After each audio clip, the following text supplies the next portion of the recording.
My name's Lewis. I'm 29, and not long ago I was one of those ghosts living between the cracks of modern society, sleeping in cars, bouncing between shelters, always one bad night away from slipping back into the bottle or the needle. I cleaned up, mostly. It stuck this time. But something happened a few months back that still haunts me more than any high ever did. I tried telling people, but no one gave a damn. They just told me I had imagined it. Delirium, flashbacks, a bad dream brought on by withdrawal. And maybe I would have believed them if I hadn't heard it again, last week. From a few blocks away, that same awful scream splitting the night wide open. Anyway, I've decided to come forward and share my story here. People have a right to know. I used to sleep under an old overpass near Pueblo West, tucked up in the concrete ribs where nobody gave a damn who lived or died. It was quiet, mostly. Close to the highway, but far enough off to avoid both crooks and cops. I had a little setup with my Civic backed into the shadows, a tarp for cover, some blankets, and a radio that I ran off a portable panel. Not paradise, but after 2 stints in detox and half a dozen shelters, it wasn't so bad. The car was done for, and I definitely had no money to fix it, so I just turned it into a shelter. The night it happened was dry and still, late summer. I remember the moonlight catching broken glass in the gravel, the hiss of trucks on the road above. I'd just finished a cigarette when I caught the scent. Something was wrong.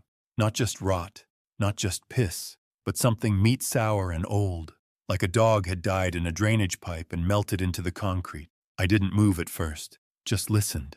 My brain told me it was probably a coyote or a bum with a busted gut. Happens. But the smell got stronger, and I heard the scrape. Claws, I swear to God, claws on concrete. Slow, heavy, not a scurry or a shuffle, but a drag. Like something was limping. I reached for the tire iron I kept under my blanket, heart pounding. The streetlight near the far column had gone out months ago, but there was enough moonlight to see something step into view. It came around the far support column like it was circling. I still have no words for that first moment. It looked like a man at first, or the idea of one. Broad-shouldered, twisted, hunched forward like something half collapsed. The arms were too long, the head all wrong, shaped like a dog with the face broken sideways. One eye shone yellow, the other was missing entirely. Just a dark hole above the cheek, and I swear to you, I swear on my sobriety, on my mother's grave, that thing was a werewolf, not the Hollywood kind, not a clean-cut monster with abs and fur and glowing eyes. This thing looked like it had been dragged through a meat grinder and left to rot, diseased, half dead and still breathing, still hunting. I didn't breathe, didn't blink. I don't think it even saw me. It moved slowly, sniffing, limping toward the edge of the slope. The way it moved, like something hurt but strong as hell, dragging 1 foot behind.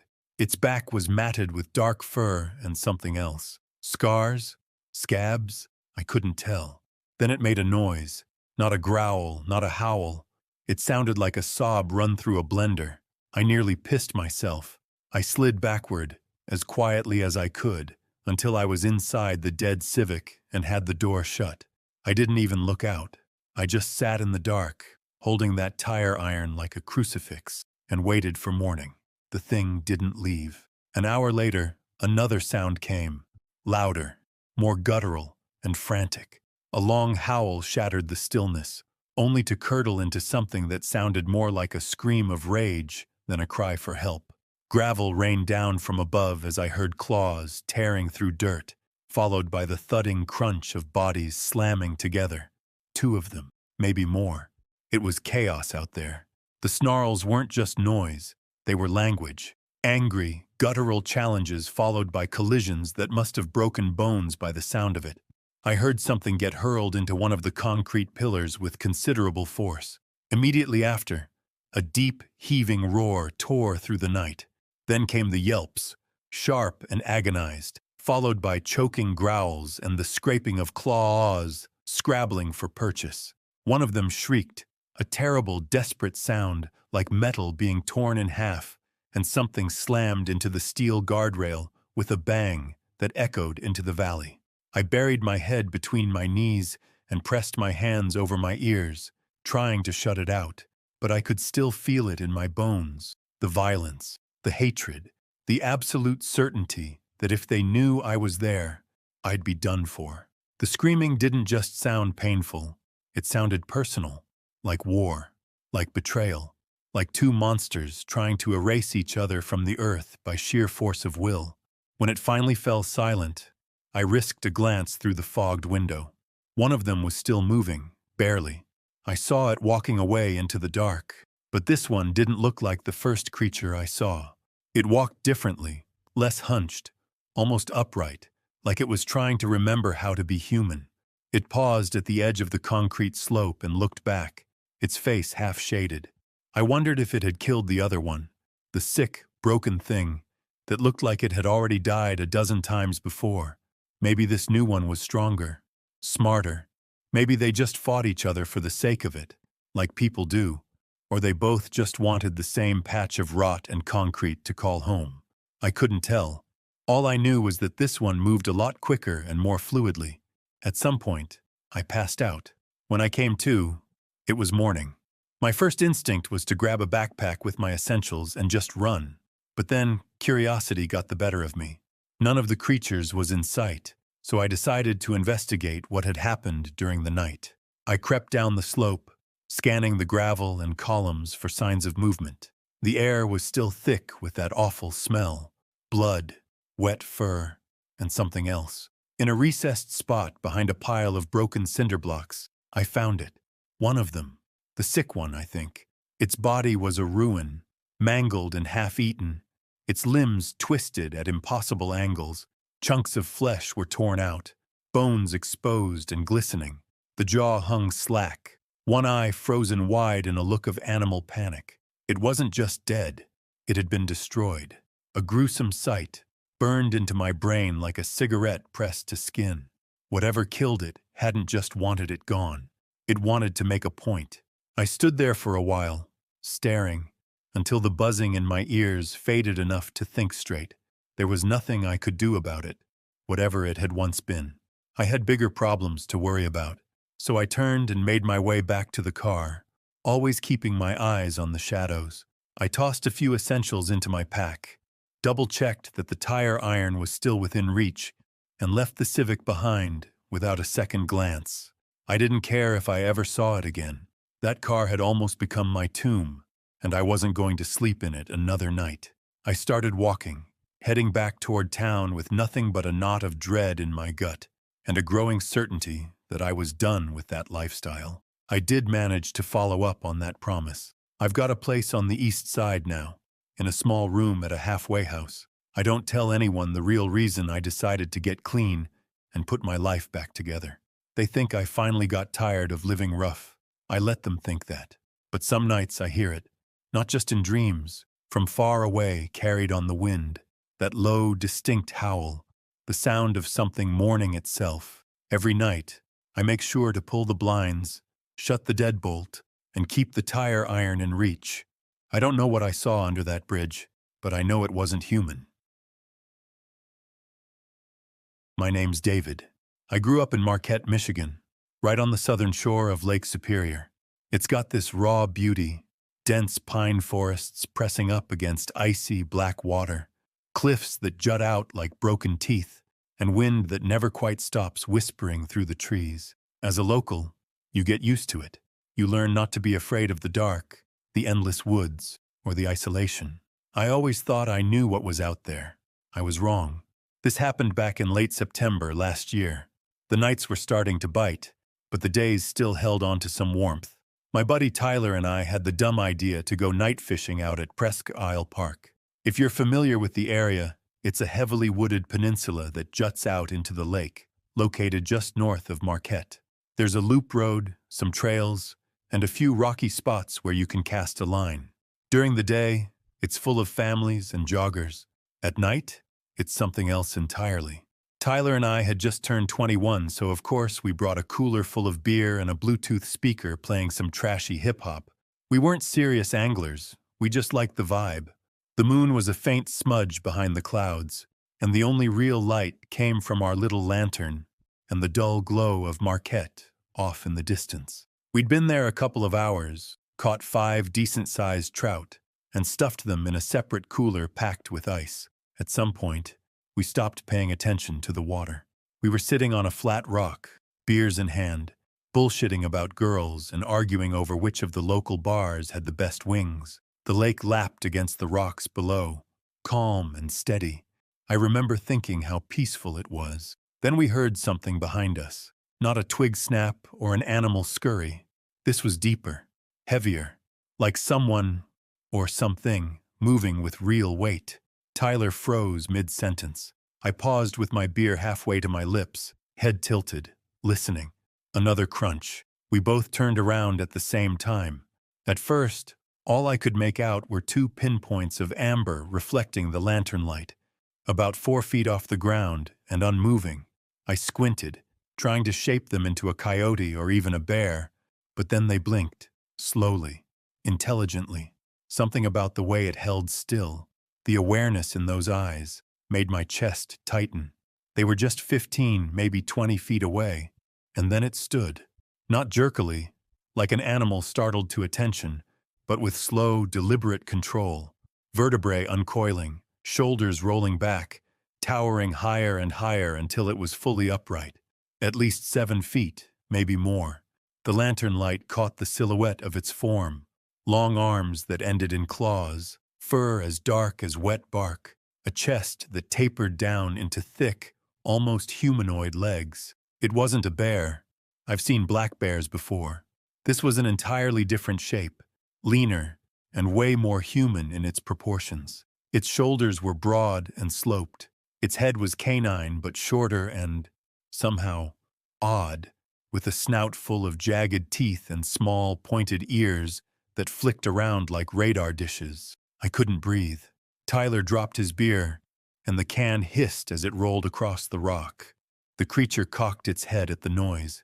Its eyes, still glowing faintly, never blinked again, just stared. It took a slow step forward, and its clawed feet scraped against the rock. Bare feet, not padded like a dog's. The claws were so long they made a clicking sound as they struck the rock. The creature tilted its head, just slightly, like it was studying us. It didn't charge. It didn't attack. It just moved with this terrifying confidence, like it knew we couldn't do a damn thing to stop it. As it drew closer, I saw a massive scar on its left shoulder, patchy fur and puckered skin, barely concealing 4 huge claw marks.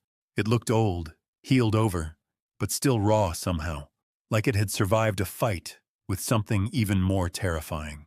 Tyler finally broke the silence. "Dude, what the hell is that?" he whispered. That's when it made a sound, not a growl or a howl.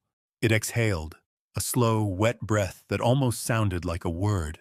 I don't know, maybe I imagined it, but it felt like it was trying to speak, to mock us. Then it moved again, not toward us, toward the cooler.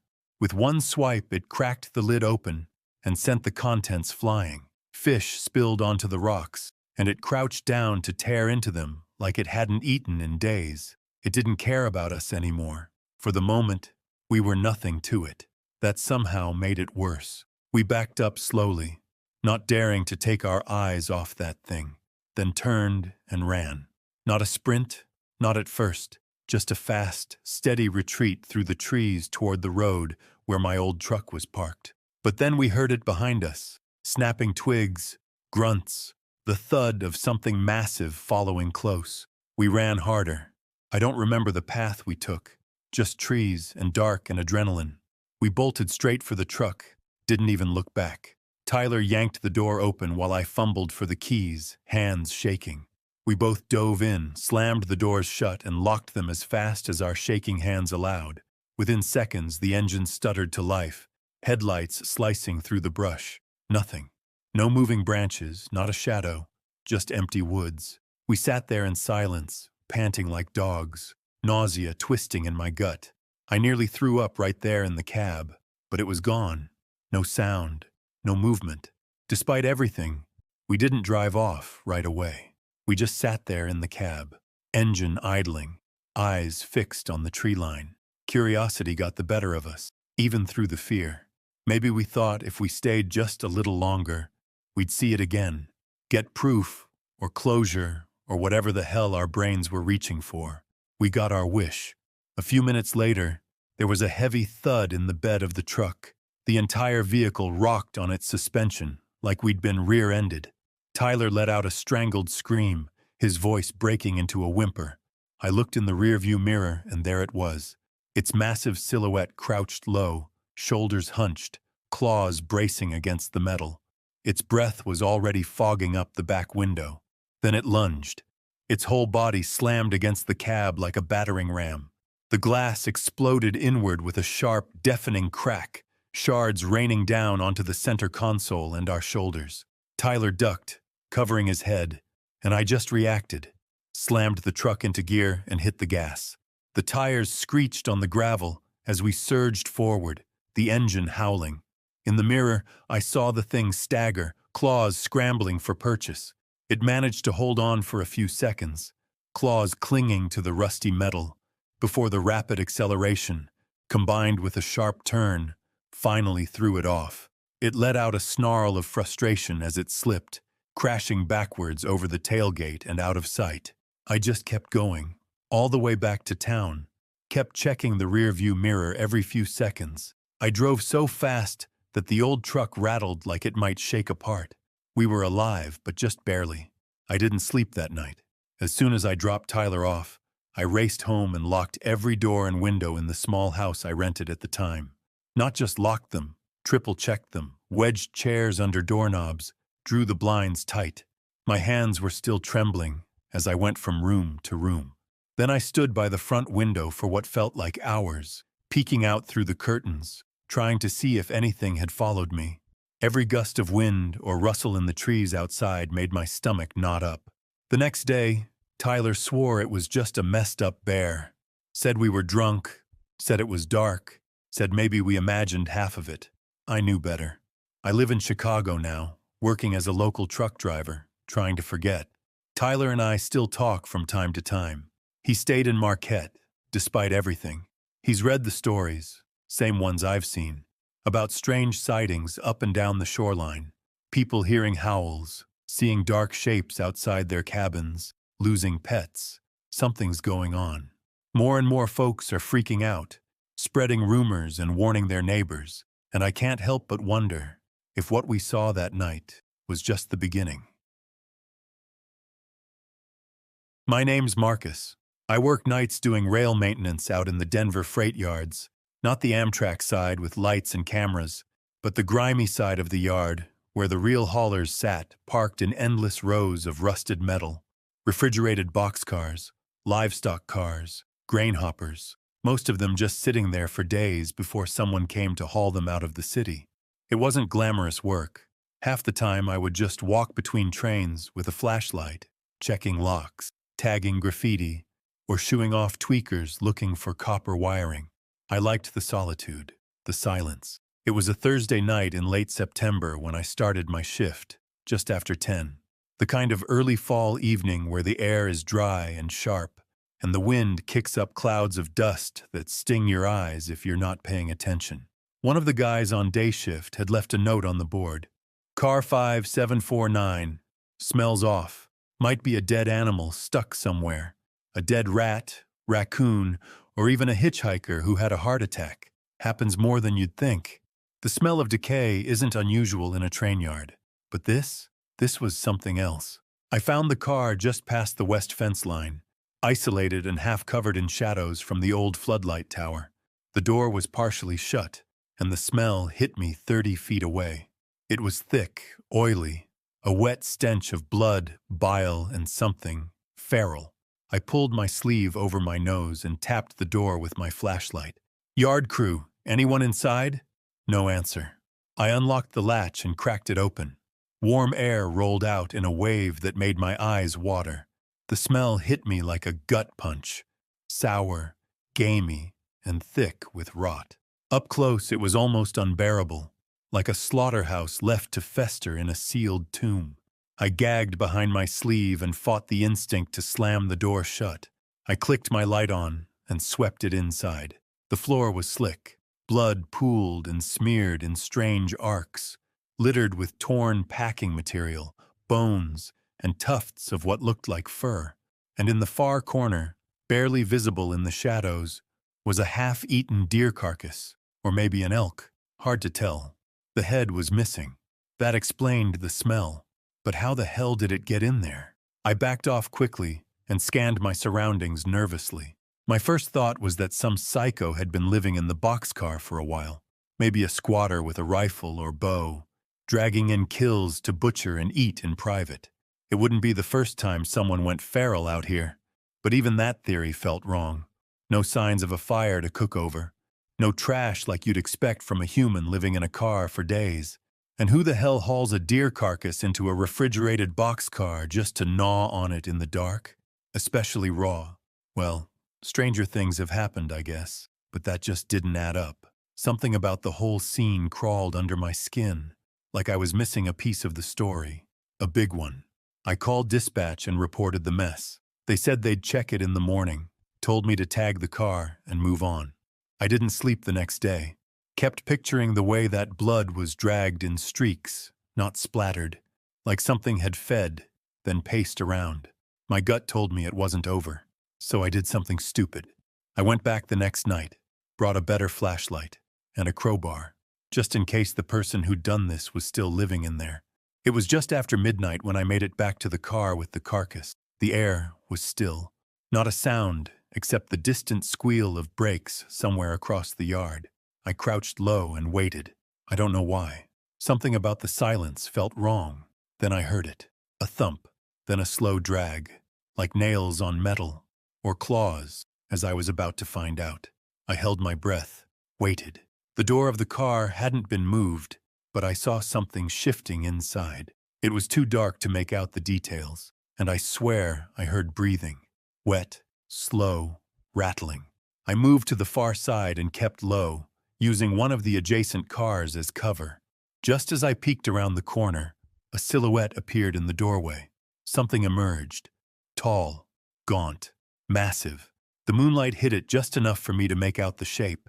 It walked on two legs but hunched forward, its spine arched unnaturally, with long arms that almost reached the floor. The head was long and narrow. My eyes slowly adjusted, revealing more details. It sniffed the air like a dog, and its mouth looked like it was hanging open. Then it crouched, picked up something from the ground, a rib bone maybe, and sniffed it too. Then it started to eat, loud, sloppy, smacking and crunching. I felt bile rise in my throat. That whole thing was weird as hell. I mean, it was standing on two legs. It had to be a person, right? But the rest, the head, the sniffing, nothing made sense. It hadn't noticed me. Not yet. I backed away, slow as I could. Had no intention of getting close to that, whatever it was. I knew if it saw me, I could be in deep trouble. Better call the cops and let them deal with it. I turned the corner of the car and froze again when I heard more noises coming from a different direction. A second shape emerged behind me, smaller, faster, and moving low to the ground. It walked on all fours quietly. When I heard its approach, it was already close, cutting off my escape route. I froze, heart jackhammering. I hadn't seen it clearly, just the glint of moonlight off slick fur and the sound of claws scraping the rail ties. I did the only thing I could. I turned and bolted in the opposite direction, away from the main compound, away from the floodlights and safety. My boots skidded against the gravel as I ran between two rows of rusting boxcars. The second creature, the smaller one, must have seen me move. I heard it stop. Then came a sound I'll never forget. The creak of old joints straightening, the rustle of fur against metal, and the faintest growl curling up from its throat. I glanced back over my shoulder. Its silhouette was rising, no longer crouched or skulking. The thing stood upright like a man, just like the first one did in the boxcar. Maybe 6.5 feet, maybe 7, with shoulders that sloped like a starving bear's and a chest that looked narrow and bent sideways. In the moonlight, I got a better look at its face, and that was the worst part. Its skull was stretched and wolf-like, but off, misshapen, as if it had been shattered and regrown in all the wrong places. Jagged, uneven teeth jutted from its open mouth at odd angles. The nose was more of a snout, twisted slightly to the left, as if it had been broken and never healed properly. The thing sniffed the air with slow, exaggerated purpose, as if savoring the scent I'd left behind. Then it growled. I lost it at that moment. I turned and ran as fast as I could. Didn't have a plan. Didn't even know where I was going. My only thought was to get as far away from that thing as possible. I sprinted between rusted cars, past stacked pallets and forgotten cargo, dodging old rail ties and puddles of stagnant water. My flashlight bounced uselessly against my hip. I didn't dare turn it on. Behind me, I could hear the clicking of claws on gravel, sometimes close, sometimes far, like it was playing with me, toying with the chase. At one point, I slipped and nearly fell. My foot caught the edge of a loose tie and I slammed against the side of a car. Pain shot through my shoulder, but I pushed off and kept running. 200 yards, maybe more. I don't know how long I ran, lungs on fire, heart ready to punch out of my chest. Finally, I ducked behind a container and dared to look back. It stood there, just stood, like it knew I was watching. Between two long rows of boxcars, its silhouette framed by moonlight, it stood still as a statue. One arm hung lower than the other, its head tilted slightly, like it was trying to decide what to do with me. There was something terrifying in that pause, that hesitation, like it was measuring my worth. And then came the howl. The sound pierced the night like a blade, long and broken and agonized. Not just loud, but deep. You didn't just hear it. You felt it in your bones, in your stomach, behind your eyes. It echoed off the steel walls of the boxcars and came back distorted and more terrible. Before the echo even faded, another howl answered. This one came from farther off, maybe across the yard, or deeper in the shadows, higher pitched, less guttural, but just as alien. There were more of them, at least 3, counting the one inside the boxcar. I crouched low and started moving again, this time slower, trying to stay hidden. I didn't know if they'd chase me or if I'd wandered into some kind of territory dispute. Either way, I didn't want to be here when they made up their minds. I kept moving, toward the fence line, toward anything that resembled civilization. But every creak, every gust of wind, every rustle of paper or clatter of metal set me off again, sprinting another 50 yards before crouching low and listening. I couldn't tell if I was being followed or if it was my imagination getting the better of me. Eventually, I made it back to the main compound, lungs heaving and soaked in sweat. I slammed the door to the control shed behind me and locked it, then just stood there for a while, trying to keep my hands from shaking. When I finally gathered myself enough to speak, I called my supervisor, Dave, the overnight shift lead. He showed up about 20 minutes later, bleary-eyed and already annoyed. I told him everything I could, left out the parts that would sound crazy, like the howling or the way the creature stood upright. Just said I'd seen something big and dangerous, maybe wild dogs or coyotes that had gotten into the yard. Told him car 5749 had been broken into, that it wasn't safe. To his credit, Dave didn't roll his eyes. He said he'd report it and call animal control. That was all he promised. Nothing else happened that night.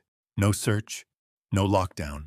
I clocked out early and walked home in a daze, half expecting something to follow me through the streets. The next day, the yard was shut down. No explanation. No one told me why. Just a text saying not to come in. They said there'd been an incident, whatever the hell that meant, and that operations were paused until further notice. I didn't push, didn't want to. But later that afternoon, I saw them. 2 large military choppers. Chinooks, low-flying, coming in from the west and circling the yard. One of them landed. The other one kept circling. Several days later, we were called back in. Business as usual. No press, no reports, no explanations from management, no mention of anything out of the ordinary. But I noticed right away that the whole west section of the yard had been reorganized. The cars from that stretch were gone. Car 5749 had vanished, not relocated, not rerouted, just gone. like it was never there. And the stink? That unbearable rot that had sunk into the gravel and steel? Gone too. Not faded. Removed. Sterilized. I asked Dave what happened. He looked me in the eye and said, "You tagged the car. That's all you were supposed to do." I didn't ask again. But I keep my eyes open now. Every time I walk the line, I check the shadows twice. I no longer trust the dark corners. And sometimes, when I'm alone out there, I swear I can feel eyes on me, like whatever was in that yard remembers me too.